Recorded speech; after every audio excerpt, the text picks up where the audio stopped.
আওয়ামী লীগ নেতা ও দেশের বর্ষিয়ান রাজনীতিবিদ সাবেক মন্ত্রী তোফায়েল আহমেদ মারা গেছেন। সোমবার বিকেল 3:30টায় রাজধানীর স্কয়ার হাসপাতালে চিকিৎসাধীন অবস্থায় শেষ নিঃশ্বাস ত্যাগ করেন। তার মৃত্যুতে নিজ জেলা ভোলাসহ দেশের রাজনৈতিক অঙ্গনে শোকের ছায়া।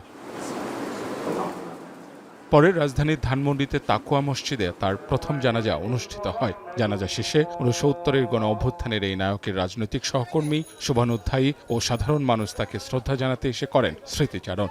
তোফায়েল 69-এর গণ অভ্যুত্থানের নায়ক, স্বাধীনতা যুদ্ধের সংগঠক, এদেশের গণতান্ত্রিক আন্দোলনের প্রথম সারির নেতা, বঙ্গবন্ধুর রাজনৈতিক সহচর।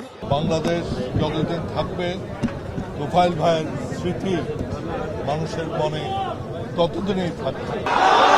এদিকে জানাজা শেষে কার্যক্রম নিষিদ্ধ আওয়ামী লীগের নেতাকর্মীদের জয় বাংলা স্লোগান ঘিরে সেখানে দেখা দেয় উত্তেজনা। এ সময় ঘটনাস্থল থেকে আটক করা হয় 12 থেকে 15 জন নেতাকর্মীকে। এখানে একটা জানাজা হয়েছে, আপনারা সবাই জানেন। জানাজা শেষে কতিপয় ব্যক্তি এখানেও বিশৃঙ্খলা করার চেষ্টা করেছিল। আমরা তাদেরকে বিশৃঙ্খলা দমনে নিতে আমরা তাদেরকে গ্রেপ্তার করেছি। সর্বস্তরে শ্রদ্ধা নিবেদনের জন্য মঙ্গলবার বেলা 11টায় কেন্দ্রীয় শহীদ মিনারে রাখা হবে বর্ষিয়ান এই রাজনীতিবিদের মরদেহ। পরিবার জানিয়েছে হেলিকপ্টারে তার মরদেহ নেওয়া হবে ভোলায়। সেখানে বাদজোহর ভোলা সরকারি উচ্চ বিদ্যালয় মাঠে অনুষ্ঠিত হবে আরেক দফা জানাজা। এরপর তাদের পারিবারিক কবরস্থানে মায়ের কবরের পাশে তাকে দাফন করা হবে বলে জানান স্বজনরা। মানুষের দেখানোর জন্য উপকার করে না। এই ছিলেন তোফায়েল আহমেদ। ভোলা গভর্নমেন্ট স্কুল মাঠে জহুরবাদ তার দ্বিতীয় জানাজা অনুষ্ঠিত হবে।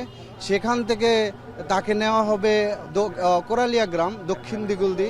তার গ্রামের বাড়ির তার মায়ের পাশেই তাকে দাফন করা হবে। ছাত্র আন্দোলন, মুক্তিযুদ্ধ পরবর্তী রাজনীতি এবং দীর্ঘ সংসদীয় জীবনের মাধ্যমে দেশের রাজনীতিতে গুরুত্বপূর্ণ ভূমিকা রেখে গেছেন মুক্তিযুদ্ধের অন্যতম সংগঠক তোফায়েল আহমেদ। মাহবুব হাসান রিপন, এখন, ঢাকা।